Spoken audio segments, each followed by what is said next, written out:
దేవునికి మహిమ కలుగునుగాక. ప్రభు పేరట మీ అందరికీ నా వందనాలు. దేవుని వాక్యంలో నుండి నాటి ధ్యానము కొరకై పరిశుద్ధ గ్రంథమైన బైబిల్లో నుండి నిర్గమకాండం 32వ అధ్యాయం. ఈ విధంగా రాసుకుంటూ అపరిమితంగా కలిసిపోతున్న భక్తులారా, యూట్యూబ్లో రికార్డ్ చేసి అప్పనంగా ఫ్రీగా ఉంటుంది. అందులో ఎందుకు తిప్పలో కోరుకున్నప్పుడల్లా మరలా చూసుకోవచ్చు.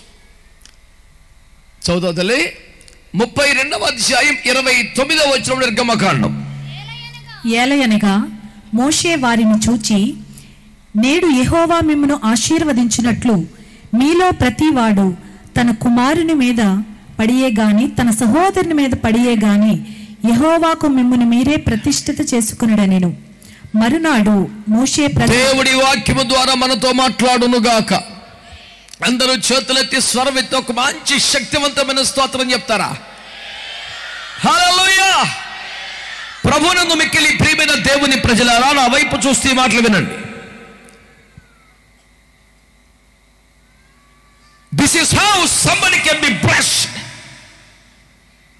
ఆశీర్వాదం కావాలి, ఆశీర్వాదం కావాలి, దీవెన కావాలంటూ మానవ జీవితం అంతా ఆరాటపడుతోంది. పాట ఎందుకు పాడుతున్నావు? ప్రార్థన ఎందుకు చేస్తున్నావు? సన్నిధికి ఎందుకు వస్తున్నావు? సాక్ష్యం ఎందుకు చెబుతున్నావు? కానుకలు ఎందుకు ఇస్తున్నావు? ఇలా ప్రశ్న ఏది అడిగినా తక్కువ చెప్పే ఆన్సర్ ఆశీర్వాదం కోసం, దేవుని దీవెన కోసం. Everybody is crazy after getting some blessings from above. దేవుని వద్ద నుండి ఏదైనా ఒక దీవెన పొందాలని కదా ఆరాటం అంతా. భక్తి దాన్ని చుట్టే తిరుగుతోంది. ఆశీర్వాదం అనే మాట ఎంత ఆకర్షణీయమైనదిగా మారింది అంటే, అది ఏ అంశమైనా దాని ముందు ఆశీర్వాదం అనే పదం చేర్చితే గాని ప్రజలు రిసీవ్ చేసుకోరేమో అని అయ్యగారులు కూడా నమ్మే అంతగా ఆశీర్వాదం అనే పదం విపరీతమైన క్రేజీ అయిపోయింది. మీరు ఆశీర్వదించబడతారో, మీరు దీవించబడతారని చెబితే ప్రజలు రెస్పాండ్ అవుతారని ఆ పదమే దేవుని యొద్దకు ఆకర్షించే సాధనమని అద్భుతమైన దైవజనులు కూడా నమ్ముతున్నటువంటి కాలంలో మనం ఉన్నాం. ఇంతలా వాక్యం చుట్టూ పరిభ్రమిస్తున్న వేళ అసలు ఆశీర్వాదం ఎట్లొస్తుందో దేవుని వాక్యంలో తేటగా వ్రాయబడి ఉంది. ఆశీర్వాదం కావాలా వద్దని అడిగితే మీరేమంటారు? ఆహా, చాలా అద్భుతంగా పలికారు. ఏది మీ స్వరం విన్నవండి? అబ్బో, మరోసారి గట్టిగా. పౌరమా నీ స్వరం మధురము అయితే నాకు అది వినవడనిమ్మన్నాడు. 2:14 పరమగీతం. దేవునికి స్తోత్రం. మీరు ఆశీర్వదింపబడినట్లు, ఏమిటట? మీరు ఆశీర్వదింపబడినట్లు మీలో ప్రతి వాడు తన సహోదరుల మీద కానీ, సహోదరి మీద కానీ, తల్లి మీద కానీ, తండ్రి మీదే పడి మిమ్మును మీరు ప్రతిష్ఠ చేసుకొనుడి.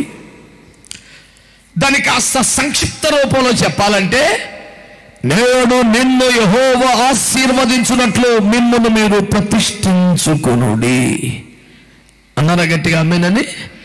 అంటే ఆశీర్వాదం ఎప్పుడు వస్తుందట? ఆశీర్వాదం ఎందుకు వస్తుందట? ఆశీర్వాదం ఎవరికి వస్తుందట? ఎవరైతే తమ జీవితములను దేవునికి ప్రతిష్ఠించుకుంటారో వారి మీదకి గొప్ప ఆశీర్వాదం వస్తుందని దేవుని వాక్యం తెలియజేస్తుంది.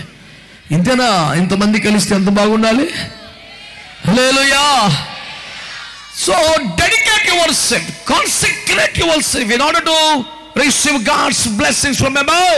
పరలోకము నుండి పైనుండి దేవుని ఆశీర్వాదములు పొందినట్లుగా మిమ్మును మీరు యెహోవాకు ప్రతిష్ఠించుడి, ప్రతిష్ఠించుకొనుడి.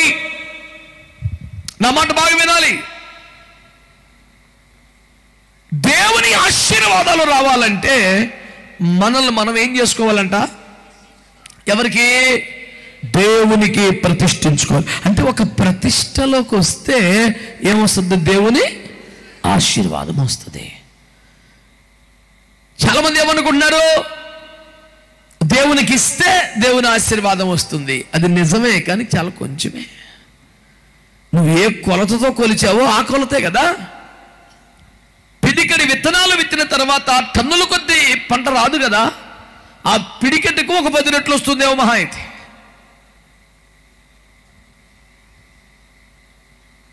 అపరిమిత ఆశీర్వాదాలు నీ కుటుంబం మీదకి, నీ జీవితం మీదకి రావాలంటే ఏదో ఒక పాట పడితేనో, ఒక ప్రార్థన చేస్తేనో, ఒక సాక్ష్యం చెబితేనో, 10 రూపాయలు కానుకిస్తేనో సరిపోద్ది అనే భావన తొలగిపోవాలి. నిజమైన పరిపూర్ణమైన ఆశీర్వాదమట నిన్ను నీవు యెహోవాకు ప్రతిష్ఠించుకొనుట వలన వస్తుంది. ఆమేన్ అనండి. హల్లెలూయా. ప్రతిష్ఠ అనండి గట్టిగా. ప్రతిష్ఠ అనే పదానికి దేవుని బిడ్డలారా సాధారణంగా డెడికేషన్, అంకితము చేయుట అనే పదాన్ని వాడతారు.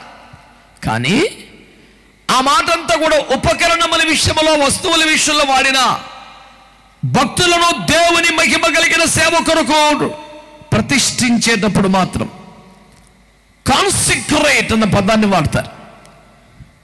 Dedicate your people, dedicate your self అనే దానికి మించి కాన్సిక్రేట్ యువర్ సెల్ఫ్ అనే పదాన్ని వాడతారంటే అర్థం ఏంటంటే, ఒక వ్యక్తిని కానీ వస్తువుని కానీ అంకితం చేస్తే డెడికేషన్ అంటాం.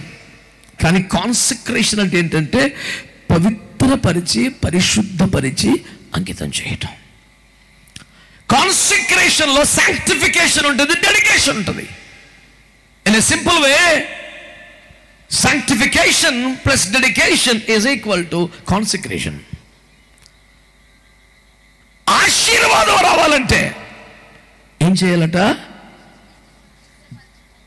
మనల్ని మనము దేవునికి పవిత్రపరచుకొని అంకితం చేసుకోవాలంట. అప్పుడు ఆశీర్వాదం వస్తుంది. ఆమేన్. హల్లెలూయా. నువ్వు దేవుని మందిరానికి వస్తే ఆశీర్వాదం వస్తుంది, నువ్వు కానుకిస్తే ఆశీర్వాదం వస్తుంది. ఇవన్నీ అబద్ధం కాదు, నిజమే. కానీ చాలా చిన్నవి, చాలా చిన్నవి. నిజమైన పరిపూర్ణమైన ఆశీర్వాదం నీకు అర్థం కావడానికి చెబుతాను. ఆదికాండం 12లో నీవు నేను చూపించు మార్గంలోకి వస్తే నిన్ను ఆశీర్వదిస్తానన్నాడు. 13లో ఆయన ఆశీర్వదించను అని రాశాడు. 14లో స్వయంగా మెల్కీసెదెకు ఇంటికి దిగి వచ్చి దీవించాడు. 15లో యెహోవా వాక్కు గుడిసెలోకి వచ్చి అతను ఆశీర్వదించారు. 16లో విస్పష్టమైన వాగ్దానం లభించేసింది. ఇంత చేశాక 17లో అంటాడు, నీవు నాతో నిబంధన చేస్తే అత్యధికంగా అభివృద్ధి కలిగిస్తాను. మరి ఇప్పుడు దాకా చేసింది 14లోనే పూటకి 300 మందికి కొన్ని సంవత్సరాల పాటు పోషించగలిగిన, ప్రతి పూట, రోజు కాదు, ప్రతి పూట 400 మంది చొప్పున అనేక సంవత్సరాలుగా పోషించగలిగిన సమృద్ధి, ఐశ్వర్యం అబ్రాహాము సొంతమైపోయింది. కానీ ఇంకా ఆశీర్వదిస్తాను నాన్న నువ్వు ఒక నిబంధనలోకి వస్తే అంటున్నాడు. అలాగే దేవుని నమ్ముకున్నా, దేవుని దగ్గరకు వచ్చినా, కానుక ఇచ్చినా, మందిరానికి వచ్చినా, పరిచయం చేసినా నీకు ఆశీర్వాదాలు వస్తాయి. కాదనడం లేదు. కానీ పీక్స్లో, పరాకాష్ఠ స్థాయిలో నీకు ఆశీర్వాదం రావాలంటే వాక్యం చెప్తుంది, better you come to a experience called consecration. నువ్వు ప్రతిష్ఠ అనే ఒక అనుభవంలోకి వచ్చేయాలి. ఆమేన్ అనండి. హల్లెలూయా. దేవుని బిడ్డలారా, కోడిగుడ్డును అరటి పండు తీసుకొచ్చి బలిపీఠం పెట్టినంత సులువుగా మన జీవితాలను పెట్టగలగాలి కదా. ₹10 ఖర్చు లేకుండా ఊరక బరబరా పెరిగిపోయిన ఆనపాతలోంచి మొదటి ఆనపగా పట్టుకొచ్చి బలిపీఠం మీద పెట్టడం సులువే. కానీ దేవుడు మనకు ఇచ్చిన సంతానాన్ని దేవుని సేవకు సమర్పించడం ఎంత కష్టం.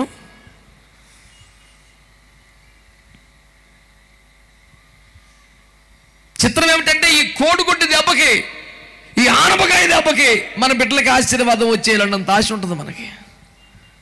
కోడిగుడ్డు అక్కడ పెట్టిన కానించి నా బిడ్డలకు ఆశీర్వాదం రాలి ప్రభా. గుడ్డు ఇట్టాను కదా, అక్కడ ఆనపకాయ కూడా ఇచ్చాను, అట్టుపల్లి కూడా తెచ్చాను, పేడెట్టేసాను, ఆశీర్వాదాలు అయ్యి. ఎవరన్నా బాబు గత వారం నుంచి కనిపెడుతున్నాను, ఏమీ కనపడతలేదు ఆశీర్వాదం. అంత ఇన్స్టెంట్ బ్లెస్సింగ్స్ కావాలి. ఆ క్షణమే ఏదో కనబడిపోవాలి. చర్చికి వచ్చి కానుకేసి ఇంటికి వెళ్ళే లోపు ఏసు రక్తం వేజ్జేయం, తాళం తెస్తా ఉంటే గుమ్మకాడు ఏదో తగిలినట్టుగా ఉండాలి, చూస్తే 500 కాగితం ఉండాలి. అప్పుడు హల్లెలూయా, ఎంత మంచి దేవుడు వేసయ్యా. ₹50 వేసాను, లేదా ₹500 ఇచ్చిన, ఎంత మహిమ గల దేవుడు అండి. మళ్ళీ వారం 100 చేస్తానే. ఇంక ఇదే స్కీమ్, వీళ్ళు ఇచ్చేయాలి, మళ్ళీ ₹50 ఇచ్చేయాలి. అప్పుడు ఎంతో మంచి దేవుడు. అంతా తిరిగాను, ఇంత మంచి దేవుడు ఎవరు లేరయ్యా, ఈ రకంగా డబ్బులు ఇచ్చేవాళ్ళు లేడు. దరిద్రానికి ఆశీర్వాదాన్ని కూడా ఆర్థికంతో కొలవటం ఏమిటని, ఆర్థిక పరమైన స్థాయికి మించింది కదా దేవుని ఆశీర్వాదం అంటే. డబ్బుతో కొలగలమండి దాన్ని. అందుచేతనే డబ్బు ఇవ్వలేని అనండి, డబ్బుతో కొలవలేని ఆశీర్వాదాన్ని యేసయ్య ఇవ్వగలడు. ఇస్తాడా ఇవ్వడా? కొంచెం మంచిగా ఇవ్వాలంటే మనం ఏం చేయాలి? మళ్ళీ దరిద్రం డబ్బులు ఇవ్వాలి. అదే స్కీమ్లో మండిపోను.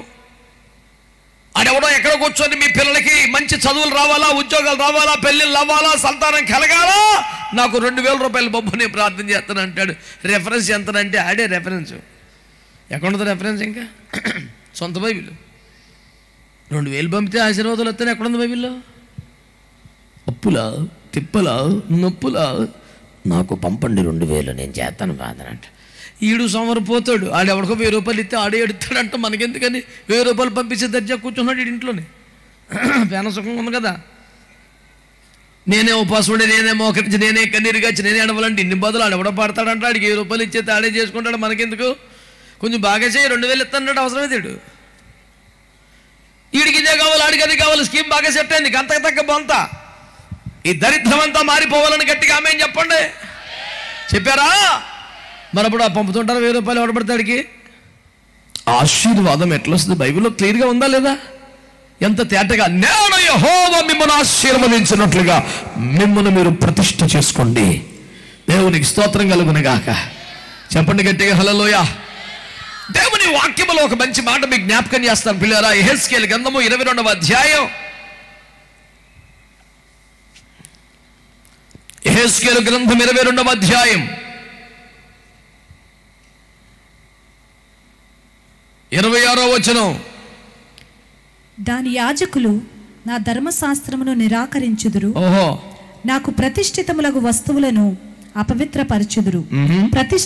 ప్రతిష్ఠితమైన దానికి సాధారణమైన దానికిని భేదమెంచరు. పవిత్రమైనదేదో అపవిత్రమైనదేదో తెలుసుకొనుటకు జనులకు నేర్పరు. దేవుడు అంటున్నాడు, మా పాస్ట్ కనాలరా మిమ్మల్ని కాదు. అసలు ఎందుకనాలట? ప్రతిష్ఠితమైనదేదో సాధారణమైనదేదో తెలుసుకుంటూ జనాలకి నేర్పడలేదంట. అంతా ఒకటే. ఇది మహిమ కలిగింది కదా, ఇది ప్రతిష్ఠితమైంది కదా, ఇది ఉన్నతమైన సమర్పణ కదా, ఇది సాధారణమే కదా, ఇందులో పెద్ద విశేషం ఏమీ లేదు కదా.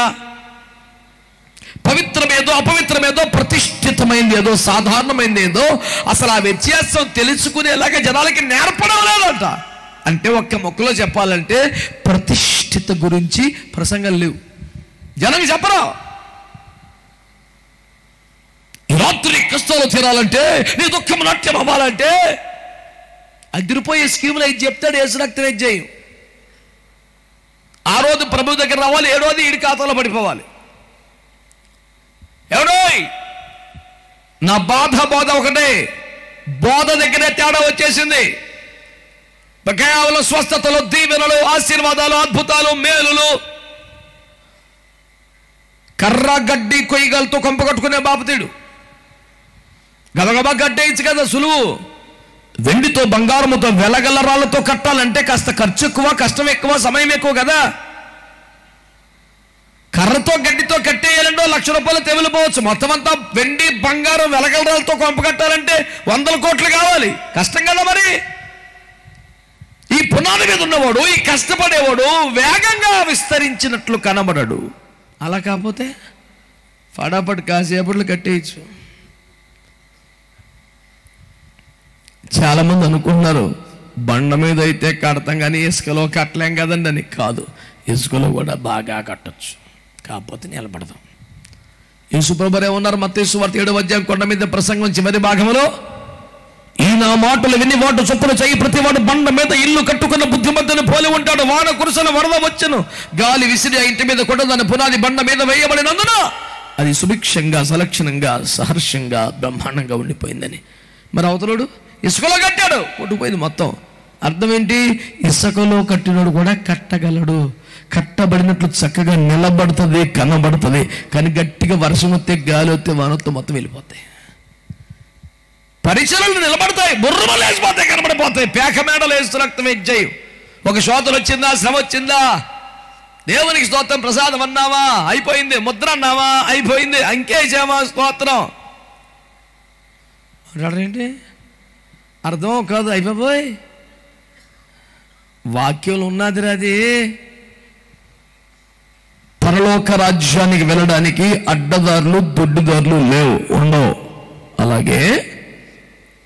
అలాగే శ్రేష్టమైన ఆశీర్వాదాలు పొందడానికి కూడా అడ్డదారులు దొడ్డిదారులు ఉండవు. ఒక దైవికమైన పద్ధతి, ఒక దైవికమైన మార్గం ఉన్నది. అందులో సాగితే తప్ప అల్లాటప్పగా ఆశీర్వాదాలు ఏమి రావని ప్రభు పేరట మనవి చేస్తున్నాను. స్తోత్రం చెప్పండి. బోధలో ఏముండాలంట? ఏది ప్రతిష్ఠితమైనదో, ఏది సాధారణమైందో భేదం ప్రజలకు అర్థమయ్యేలాగా బోధ ఉండాలంట. ఇది మామూలుదే, ఇది సాధారణమైంది, ఇది ప్రతిష్ఠితమైంది, ఇది సర్వోత్తమమైనది, తేడా తెలియాలి ప్రజలకి. అది బోధ అంటే. 10 ఏళ్ల క్రితం ఇక్కడ ముమ్మడివరంలో ఎటు వస్తుంది మీకు? అది ఇటేనా?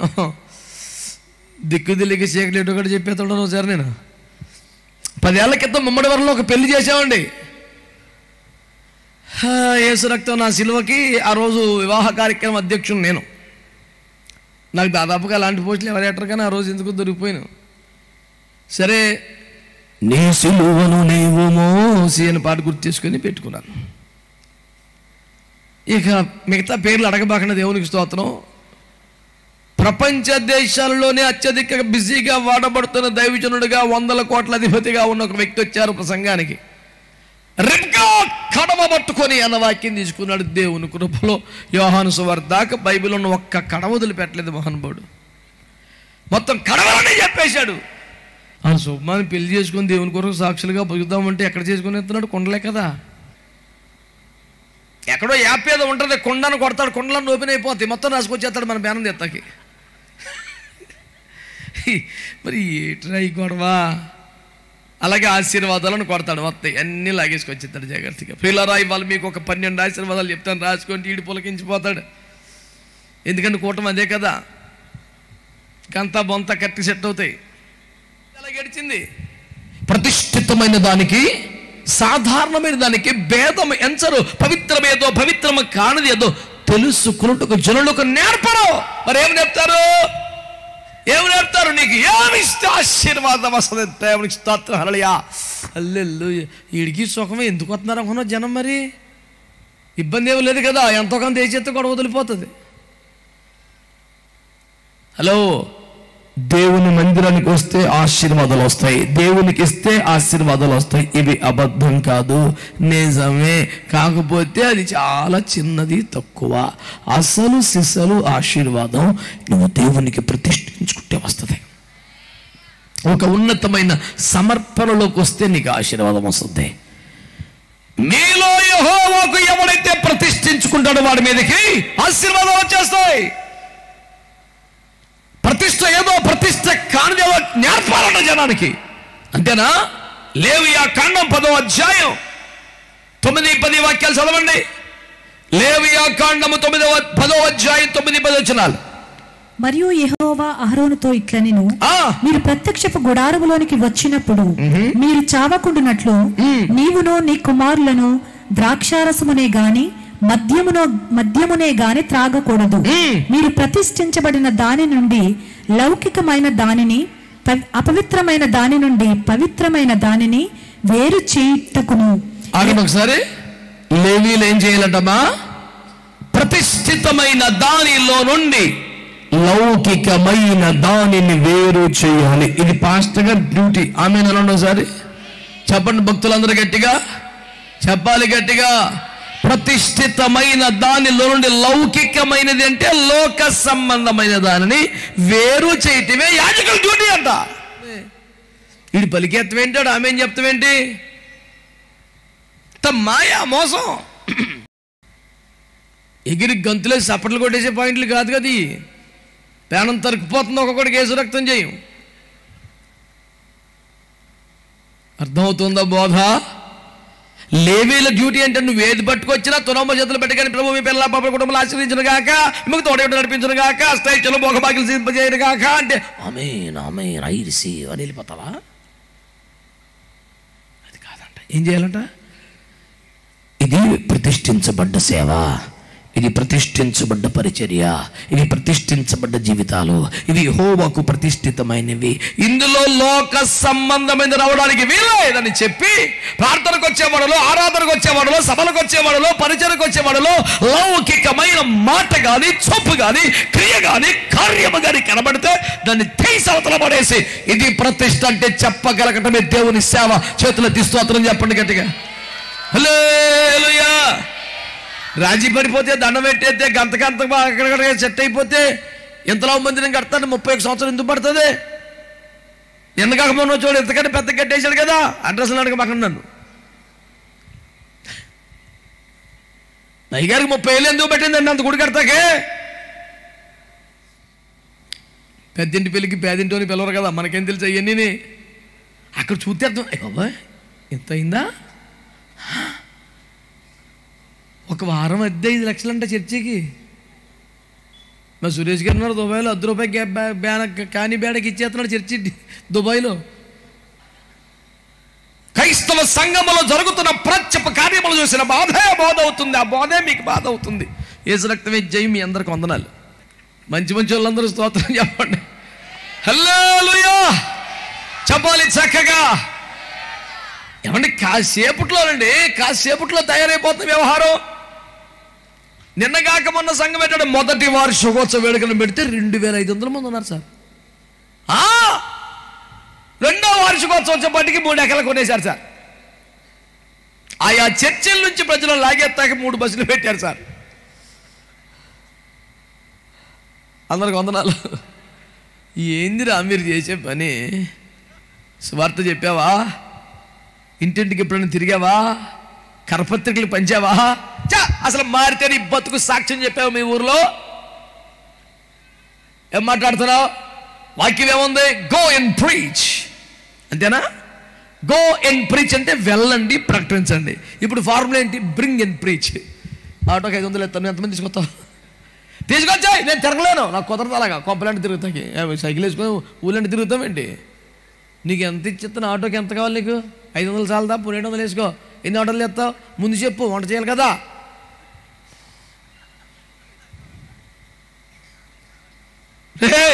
అమ్మాయి కూడా ప్రభు దూతల్ని పంపలేక, సేవకుల్ని పంపలేక కాదురా, ఉండలేక ప్రేమతో ప్రజల వద్దకు దిగి వచ్చేసాడు ఆయన. దేవునికి స్తోత్రం కలుగును గాక. వారిని పంపొచ్చు, అధికారం ఇచ్చాడు, అభిషేకం ఇచ్చాడు. వీళ్ళకి మాత్రం అధికారం లేదు, అభిషేకం లేదు, ఆర్థికం మాత్రం ఉంది కనుక వెళ్ళే పని లేదు. క్యాకేజ్ భోజనం పెడతామే. ఎవరు నాయనా వినో, సైకిల్ వేసుకొని ఎప్పుడు ఉంటాయి గారు ఎక్కడి నుంచి బూరుగుపూడి. అబ్బాయి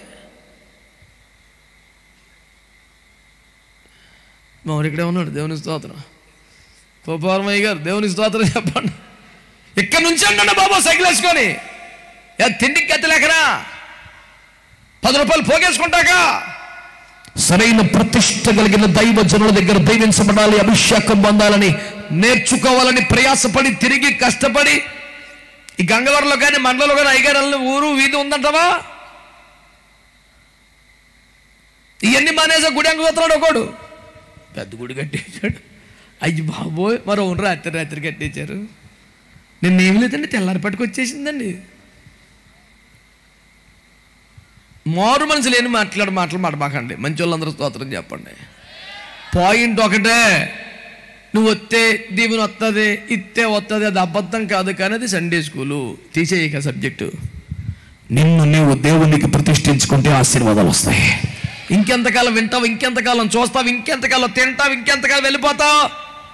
ప్రతిష్టలోకి వచ్చాయి, సమర్పణలోకి వచ్చాయి, పిలుపులోకి వచ్చాయి, ఏర్పాట్లోకి వచ్చాయి. ఎత్తబడే సంఘమునికి పనికొచ్చే క్వాలిటీ సంపాదించుకో. దేవునికి స్తోత్రం కలుగును గాక. అందరి గట్టిగా స్తోత్రాలు చెప్పండి. హల్లెలూయా. నాకన్నా మీకు ప్రశ్న, పరిశుద్ధ ఆత్మదేవుడు మన మధ్యలో ఉన్నారా లేదా? మంచిగా చెప్పాలా? వచ్చారంటావా? ఎందుకు?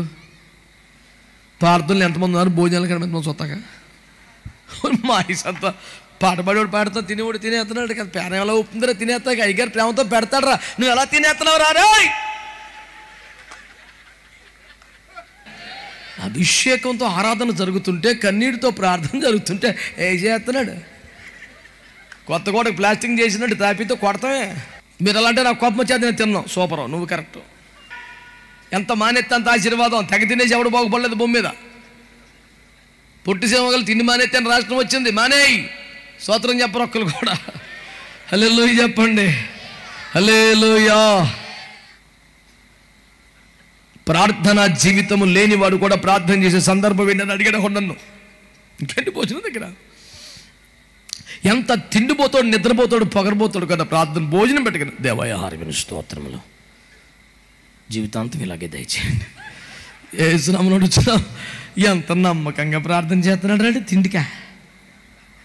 నన్ను ఒకడు అడిగాడు, అని రేపు పొద్దున్న పరలోకి వెళ్ళక మనకి జీవవృక్షాలు పెడతారంటవా. అండ్ అక్కడ కూడా ఆ ప్రాజెక్ట్ మీద ఉన్నాడు. వెళ్ళంగానే నాకు అక్కడ ఏం పెడతారు? యాక్చువల్గా ఆమె అనగానే వెళ్ళిపోదాం అనుకున్నాను కానీ కాసేపు ఉంటాను, భోజనాల దగ్గర నుంచి ఉంటాను. ఎవడెవడు స్తోత్రం చెప్పండి. ఇంకా చిల్లర పనులు, చిన్నపిల్లల పనులు, సండే స్కూల్ బుద్ధులు మానేయండి. ప్రభు అక్కడ సమీపంగా ఉంది. కడుపుల భయం కలిగే భక్తి చేయండి. అల్లటప్ప వ్యవహారాలు కాదు, సరదా పనులు కాదు.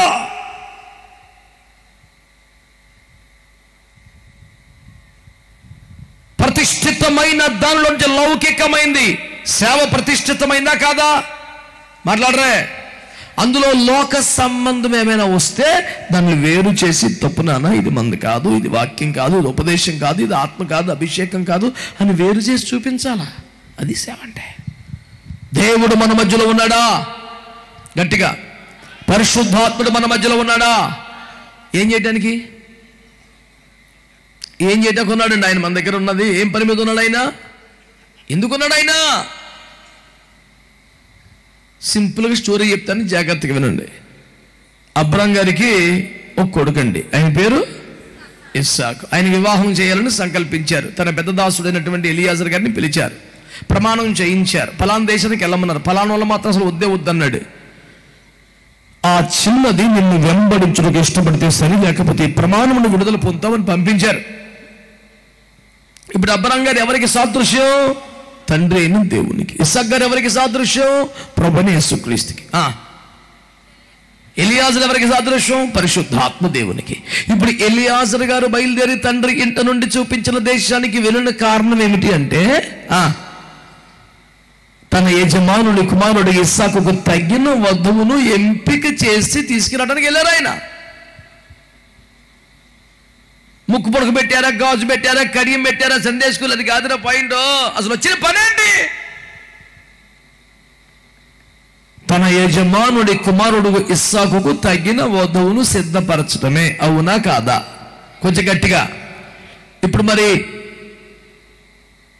పరిశుద్ధాత్మ దేవుడు కూడా మన ప్రాంతానికి వచ్చారా లేదా? మన మధ్యలో ఉన్నారా లేదా? ఈ సభలో ఉన్నారా లేదా? ఏ పని మీద ఉన్నారు? ఎవరైనా ఇస్సాకు అనబడిన ప్రభువైన యేసుక్రీస్తు వారికి పెళ్లి భార్యగా ఉండ తగిన వారు ఈ గుంపులో ఎవరైనా ఉన్నారేమో వారిని ఎంపిక చేసి సిద్ధపరిచి ఆయన వద్దకు తీసుకెళ్ళాలి అని పరిశుద్ధాత్మ దేవుడు వచ్చారు. ఎందుకు వచ్చారు తెలుసా? ఇస్సాకుకు తగిన వధువును ఎంపిక చేసి తీసుకెళ్ళడానికి వచ్చాడా? గట్టిగా ఆమేనండి. పరిశుద్ధాత్ముడు మన మధ్యలోకి వచ్చారా లేదా? ఏం పని మీద వచ్చారు? నీ చిత్తమైతే నాలో ఉన్న పొరపాట్లు కాల్చివేసి లోపములన్నీ సవరించి నన్ను పెళ్లి కుమార్తెగా సిద్ధపరచు ప్రభువా.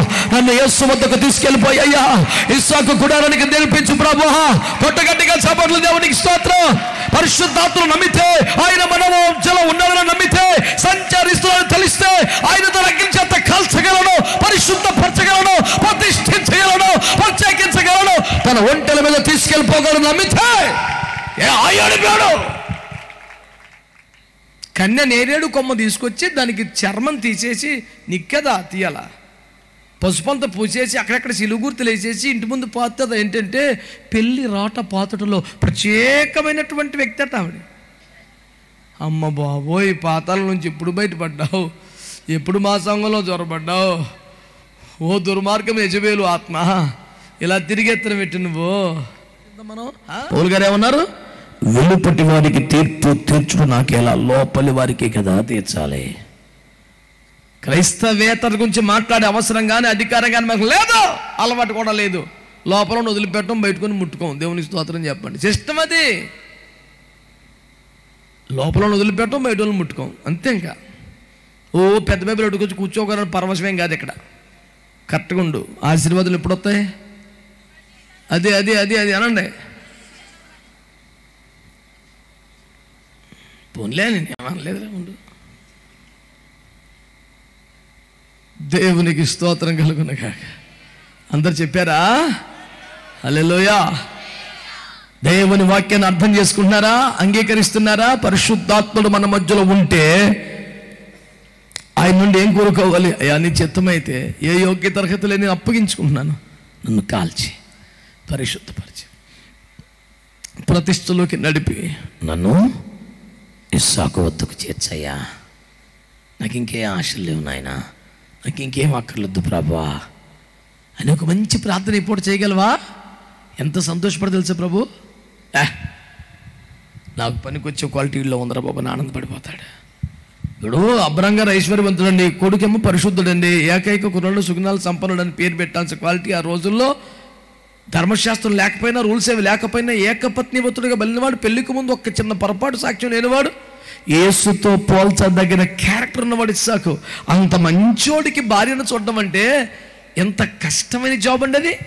కానీ పరిశుద్ధాత్ముడు ఏం చేశాడు తెలుసా అండి?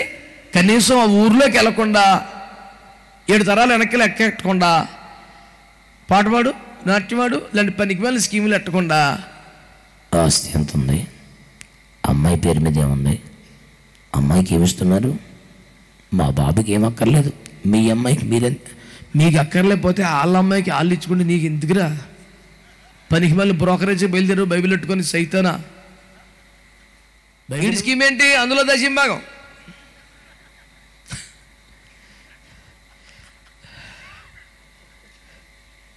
నేనేమన్నాను మరి? ఒరే శైతాన్ కా బేటా తూ కహా సే ఆయా రే, చల్ వాపస్ యహా సే. ఈ బగిలిపోద్ది ఇక్కడ కనపడితే నాకు. స్తోత్రం చెప్పండి. హల్లెలూయా. సైలెంట్ అయిపోవటం కాదు, మారు మనసు పొందండి. పనికి మన స్కీములు మానేయండి. కులం కట్నం అనే దరిద్రం అంతా తీసేయండి. యేసు రక్తంలో కడగబడితే అంతకు మించిన క్వాలిటీయే లేదు. దేవునికి స్తోత్రం కలుగును గాక. వాక్యం ఏముంది? యేసు రక్తంలో కొనబడి, వాక్యంతో కడగబడి, ఆత్మచేత ముద్రించబడి, రాకడికి ఎదురు చూస్తుంటే వాళ్ళందరూ సంఘం. వాళ్ళందరూ కూడా ఏదో ఒక అవయవం అంతే. ఇంక నీవుడు నవ్వడు ఎవడాడు? పౌలు గారు ఏమన్నారు 8 రోమాపత్రికలో? కాగా మనము చనిపోయిన బ్రతికిన ప్రభు వారమై ఉన్నాం. మేము వారం కదండి, మేము పలాని వారం. మనం ప్రభు వారం. ఇంకో మాట మాట్లాడలేదు. స్తోత్రం చెప్పండి గట్టిగా. తెలుసు కాబట్టి ఉండేది కులమో గోత్రమో ఉంటుంది. ఎందుకు ఉండదు? బాప్తిసం పొందినప్పుడు పాతి పెట్టేశాం.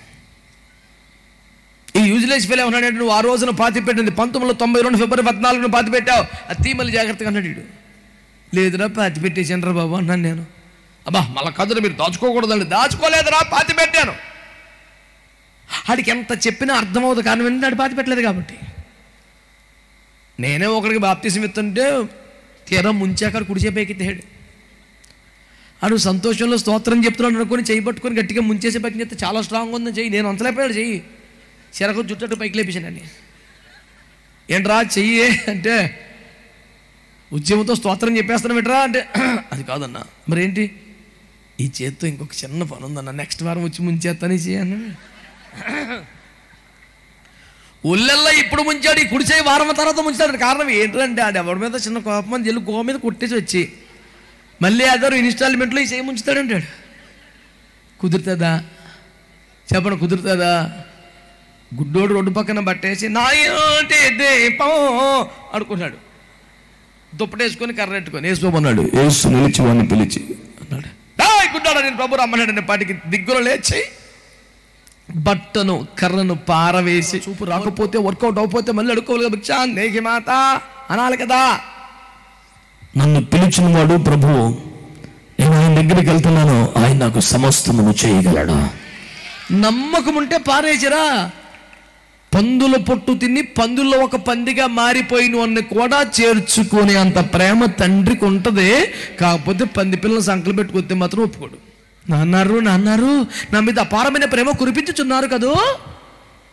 కాకపోతే ఈ 2 monthsలో ఈ బుజ్జి పంది పిల్లకి నాకు బాగా అటాచ్మెంట్ వచ్చేసింది. నాతో పాటు పంది పిల్లలు కూడా చేర్చుకోరు. అని పంది పిల్లలు సంకల్పకి వచ్చాడు అనుకోండి, పరిగెత్తికెళ్ళి ఎదురెళ్ళి మెడ మీద పడి ముద్దెట్టేసుకొని చేర్చుకుంటాడా, మెడపట్టి గిండేస్తాడు పైకి. చచ్చే మాత్రమా.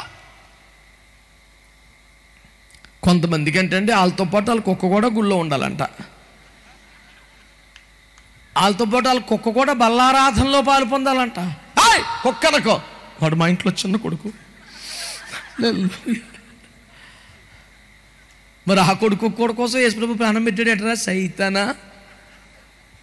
కుక్కలు కాకపోతే పందులు ఏదో ఒకటి పెంచుకో, ఎవడకు కావాలి. గుళ్ళో ఎట్లు కూడా ఏంటి, ఒళ్ళో పెట్టుకొని బల్లాతను పాలు పొందుతావా బిస్కెట్. మామూలు ఒకడు అన్నా నీకు ఎందుకు లేనా వదిలేను,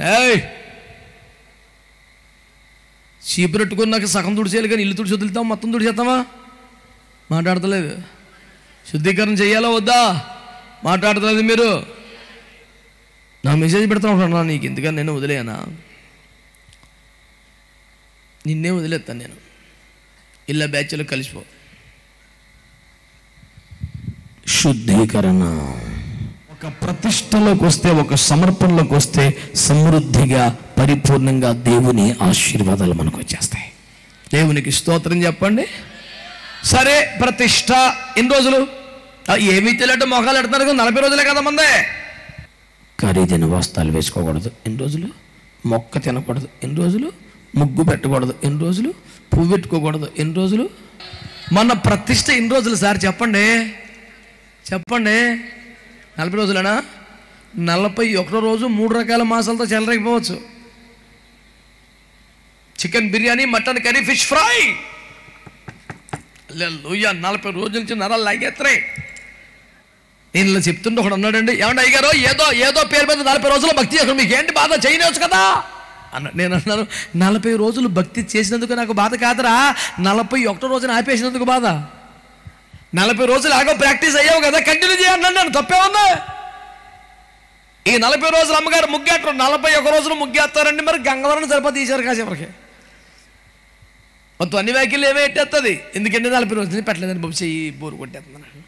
హలో, నా భార్య వివాహ సందర్భంలో వారి మేనమామలు ఇంకా రక్షణలో కాళ్ళు ధనంజనులు బాగా సంపన్నులు, వాళ్ళు వచ్చి ఆడపిల్లకి మేము ఒట్టి చేతుల్లో పంపకూడదు, బంగారం పెడతాం తీసుకో. లేదేంటి బాబు, నేను బంగారం వేసుకున్నాను కదా, సమర్పించుకున్నాను కదా అంటే, నువ్వు వేసుకోమని ఎవడు చెప్పాడు, తీసుకో సేవలో వాడుకో, తెచ్చి కట్టుకోండి. ఎవడొద్దన్నాడు? కతే మేము పెట్టి ఫోటో తీసుకుని వెళ్ళిపోతాం, నువ్వు చర్చి కట్టుకో అంటే ఆమేన్ హల్లెలూయా అందరున్నారా? పెంటతో సమానంగా ఎంచుకున్నాను కదా మాయా, ఇంక పెంటతో చర్చి కట్టుకోవటం ఏంటి, వద్దందంట. పనికిమాల మాటలు నేర్పేశాడు, పాపిష్టి బుద్ధులు, పనికిమాల బోధ, అడుక్కు తింటారు కొంపలంటే తిరిగి అలోలియా అలోలియా అని నాశనం అయిపోతారు మీరు అని ఏసరించుకుని వెళ్ళిపోయారండి. హలో, కేజీ బంగారం సార్, చిచ్చి చిచ్చి నువ్వు వేసుకోవద్దులే, మళ్ళీ పట్టుకో ప్రార్థన చేసేస్తే ఫోటో తీసుకుంటూ వెళ్ళిపోతుంది. చిచ్చి చిచ్చి చిచ్చి చిచ్చి చిచ్చి పొట్టి చేతులతో కట్టుబట్టలతో వచ్చేసింది, సమస్య లేదో, పెలుసూపులు సింగినాదం జీలకర్ర ఏమి లేదు ఇక్కడ. అమ్మగారికి దేవుడు బయలుపరిచాడు, నాన్నగారికి దేవుడు బయలుపరిచారట. నన్ను పిలిచి వరై నీకు పెళ్లి చేద్దాం అనుకున్నాడు. ఎందుకో నాన్న, దేవుడు చూపించాడా, నిజంగా చూపించాడా, మీకే పేద పని వచ్చేసినారు. అదే పాపిష్టి మాటలు మాడతామేట్రా, దేవుడు చూపించాడంటే, దేవుడు చూపించాడా, అయితే పెట్టేసేయండి అన్నాను. నువ్వు కూడా చూడాలి కదా, నేను చూస్తాం ఎందుకు, మీకు దేవుడు చూపించాడు అన్నారు, నేను చూసి నాకు నచ్చలేదంటే అప్పుడు తప్పురా, మరి ఇంకెందుకు కాబట్టి దానికి దేవుడు చూపించాడు అన్నాక మళ్ళీ నేను మాట్లాడటం ఏంటి, ఇంకా ఏదో ఒక మాట చూడాలి కదా, అక్కర్లేదు తారీఖు పెట్టాయి అన్నారు. అలాగా సరే, మరి నువ్వే కదా 18 కూటలు తిరుగుతావు, నీకు ఎప్పుడు ఖాళీ ఉందో చెప్పు అన్నాడు. ఏ నెల కావాలి అన్నావు, ఎవడికో కూటానికి డేట్ ఇచ్చినట్టు నా పెళ్ళికే జూన్లో పెట్టారన్నారు. చూసాను 6వ తారీఖు కాలం, జూన్ 6 కాలం ఉంది పెట్టారు. జూన్ 3, 4, 5 నిడదవోలు మీటింగ్స్, 7వ తారీఖు తుని మీటింగ్, 6వ తారీఖు కాలం ఉంది పెట్టే పెళ్ళి అని చెప్పాను, పెట్టేశారు. అది ఎవడో పెళ్ళికి వచ్చినట్టు నా పెళ్ళికి కూడా 6వ తారీఖు పొద్దున్న వెళ్ళాను, సాయంత్రానికి సర్దేసుకున్నాను. అదే ఇదేంట్రా, ఇవి ఎవడెవరో నువ్వు ఎవరు రకమరు అంటే నా రకమేక, ఇంకా లోకల్ ప్రాజెక్టులు ఏమి ఉండవు, ఏసు రక్తం చేయం బాబు, ఎందుకల్లా చేస్తున్నావు, నేను మా నాన్నగారు మీ నాన్నగారు నీ కోసం ఎదుగుతున్నావు అంటే, ఏసు ప్రభు అన్నాడు 12 సంవత్సరాల వయసులో, నేను మా నాన్నగారి పని మీద ఉన్నాను. ఒక్క షాట్ మళ్ళీ అమ్మ బాబోయ్, okay Jesus as you wish and will we will not disturb you anymore. దెబ్బకి సెట్ అయిపోయింది కూటమి అంతా. మంచి వాళ్ళందరూ ఏదో అనొచ్చు కదా. హలో, ఒక్క జీవితం. ఎన్ని జీవితాలు మీకు? ఎన్ని జీవితాలు? ఒక్కటే కదరా. మరి దాన్ని ఇంకా ఆడికి కొంచెం ఈడికి కొంచెం పంచిపెట్టి వేసినప్పుడు ఏమిస్తా? మీ జీవితాన్ని ఉన్న పలంగా ఈ రాత్రి వేసి చేతులు పెట్టండి. నేను ఒక మాట అంటాను, 5 రొట్టెలు ఇచ్చినోడిని అంత ఇచ్చాడే. ఏమిటి 2 కాసులు వేసిన వాళ్ళని అంత మెచ్చుకున్నాడే. ఒక అద్దరు పొట్టు పోసేసిన వాళ్ళకి అంత ఆశీర్వాదం ఇచ్చాడే. నీ జీవితాన్ని ప్రభు చేతులు పెడితే ఎంత మెచ్చుకుంటాడు, ఎంత ఆశీర్వదిస్తాడు. ఇంత ఆశీర్వాదాన్ని మానేసి అయ్యారండి ఈ అట్టిపండు గేలు ఎట్టేస్తానండి, ఈ ఆనపకాయ పెట్టేస్తానండి, ఈ కోడి పెట్టి ఇంకా అక్కడే ఉన్నవరా నువ్వు. డేయ్, పాత నిబంధన కాలంలో 10వ భాగంతో ప్రారంభమైన అర్పణ కార్యక్రమం నూతన నిబంధనలో సజీవయంగా నువ్వు సమర్పణలోకి రారా అని చెప్పాడు. ఇంకా కోడిగుడి దగ్గర ఏడిచావు నువ్వు. విశాఖపట్నం తాటి చెట్లపాలెం జంక్షన్లో సిగ్నల్ పడి కారు అయితే ఒక నలుగురు అర్థం కాడికి వచ్చే అన్నా ప్రైజ్ రాడన్నా అన్నాడు. అయ్యో అర్థం దించాను. ప్రైజ్ రాడన్నా, ప్రైజ్ రాడు ఏంటి మరి ఇక్కడ కుర్రోడు ఏమడుతావు? ఏం చదువుకుంటున్నావు బాబు అన్నాను. 10th class 5th year uncle. 10th class 5th year అంట. అదేంట్రా అంటే 5 years నుంచి రాస్తున్నాను అంకుల్, అవ్వట్లేదు. ఆ సిగ్నల్ అక్కడ నేను దీవించాలంటే ఈసారి అయిపోవాలని. ఆడ 5 సంవత్సరాలు చదువుతున్నా 10th అవుతలేదు అడిగి. హల్లెలూయా. ఇంకేం 100 రకాల మాటలు లేవు నాన్న. ఒకటే, నువ్వు ప్రతిష్టలోకి వస్తే నీకు ఆశీర్వాదం వచ్చేస్తుంది. ఇప్పటికే చాలా ఆలస్యం అయిపోయింది. కోడిగుడ్లు ఇచ్చి ఆనపకాయలు ఇచ్చి ఇలా చిల్లర దీవులతో బతికేస్తున్నావు. ఇక వాటిని ముగించి నీ జీవితాన్ని ప్రతిష్ఠించుకో. సమూయేలు గ్రంథం మొదటి గ్రంథం 1వ అధ్యాయం 28 చదవండి. కాబట్టి నేను ఆ బిడ్డను యెహోవాకు ప్రతిష్ఠించుచున్నాను, తాను బ్రతుకు దినములన్నిటను వాడు యెహోవాకు ప్రతిష్ఠితుడని చెప్పి. అందరు చెప్పండి, ఎన్ని రోజులు బ్రతుకు దినం? చెప్పట్లేదు మీరు సరిగ్గానే. ఇదిగో ఈ కుమారుని యెహోవాకు ప్రతిష్ఠించుచున్నాను, బ్రతుకు దినములన్నిట అతడు యెహోవాకు ప్రతిష్ఠితుడు. దేవునికి స్తోత్రం చెప్పండి గట్టిగా. హల్లెలూయా. బ్రతుకు దినములన్నిట యెహోవాకు ప్రతిష్ఠితుడు. దేవునికి స్తోత్రం కలుగునుగాక. బలిపీఠం మీద సమర్పణ మీద నీ కొడుకు నీ కూతుర్ని పెట్టగలగాలి. అది కదా ఆశీర్వాదం అంటే.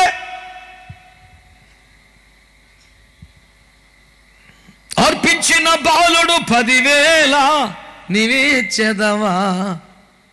ఒక కాయంతో ఒక మూటో కాదు, నీ జీవితాన్ని దేవునికి సమర్పించాలి. స్తోత్రం చెప్పారా? ప్రతిష్ట ఎన్ని రోజులండి? చెప్పాలి. ఈ 40 రోజులనా? 41 చిల్లరైపోదామా? మాట్లాడరే. బ్రతుకు దినములనుట మీ జీవితాన్ని దేవునికి సమర్పించగలగాలి. ఈ సమర్పణ, ఈ ప్రతిష్ట ఎన్నాళ్ళు ఉండాలి? జీవితం అంతా ఉండాలి. ఓ ప్రతిష్టలోకి రావాలి. జీవితం పరిశుద్ధపరిచి దేవునికి అంకితం ఇవ్వాలి. అందరూ చెప్పండి, పరిశుద్ధపరచుట అనండి. మనందరం పాపులం కదా, మరి ఎలా పరిశుద్ధపరచబడతాం? చూసుకోండి. 1 లూకాసు వార్త 7వ అధ్యాయం 46 నుంచి 50 వచనాల మధ్యలో ఉన్న వాక్యాల ప్రకారం నువ్వు కన్నీళ్లతో నీ పాపాలు ఒప్పుకుంటే నువ్వు పరిశుద్ధపరచబడతావు. 2 మొదటి యోహాను పత్రిక 1:7 ప్రకారం యేసుక్రీస్తు రక్తం కిందికి వస్తే నువ్వు పరిశుద్ధపరచబడతావు.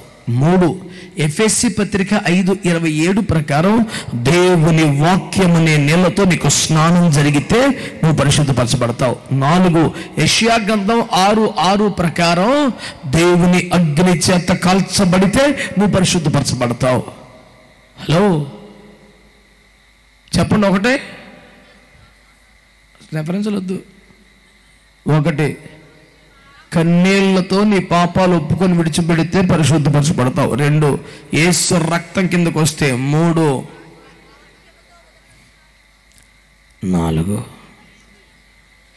4 వేరే మాట చెప్తాను. అపోస్తలు 22:16 నీటి బాప్తిస్మాన్ని పొందితే పరిశుద్ధపరచబడతావు. 6:6 పరిశుద్ధాత్మ అగ్ని చేత కాల్చబడితే పరిశుద్ధపరచబడతావు. 6వది ఆదికాండం 35:3-4 వచనాల ప్రకారం వెండి బంగారముల వంటి ఆభరణములను వెలుపటి అలంకరణ తీసివేస్తే పరిశుద్ధపరచబడతావు. 7వది పేతురు మొదటి పత్రిక 1వ అధ్యాయం 6-7 వచనాలు. ఇంత సమర్పణలో వైరాగ్యంతో బతికితే వచ్చే కష్టాలలో నమ్మకంగా నిలబడితే పరిశుద్ధపరచబడతావు. ప్రతిష్ట అనండి. ప్రతిష్ట అంటే ఏంటి? పరిశుద్ధపరచబడి దేవునికి అంకితం అవ్వటం అనండి. పరిశుద్ధపరచబట్టం ఎలాగా? 1, నీ పాపాలు కన్నీళ్లతో ఒప్పుకొని విడిచిపెట్టాలి. 2, యేసు రక్త కిందకి రావాలి. 3, వాక్యంతో కడగబడాలి. 4, నీటి బాప్తిస్మాన్ని పొందాలి. 5, పరిశుద్ధాత్మతో కాల్చబడాలి. 6, వెలుపటి అలంకరణ తొలగించి సంపూర్ణ సమర్పణలోకి రావాలి. 7, శ్రమల వలన పరిశుద్ధ సంపూర్ణం అవ్వాలి. ఇలాగ పరిశుద్ధతలోకి వచ్చిన జీవితాన్ని ఏం చేయాలి?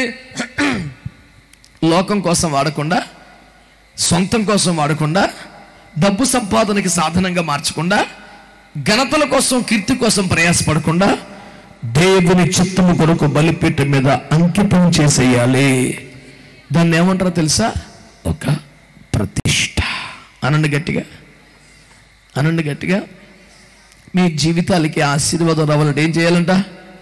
అంటలా గట్టిగా మీరు ప్రతిష్ఠించబడితే ఏమొస్తుంది? మీరు ప్రతిష్టలోకి రండి. మీ బిడ్డల్ని ప్రతిష్ఠించండి. పరిపూర్ణ ఆశీర్వాదాలు పొందండి. దేవుడు మిమ్మల్ని దీవించునుగాక.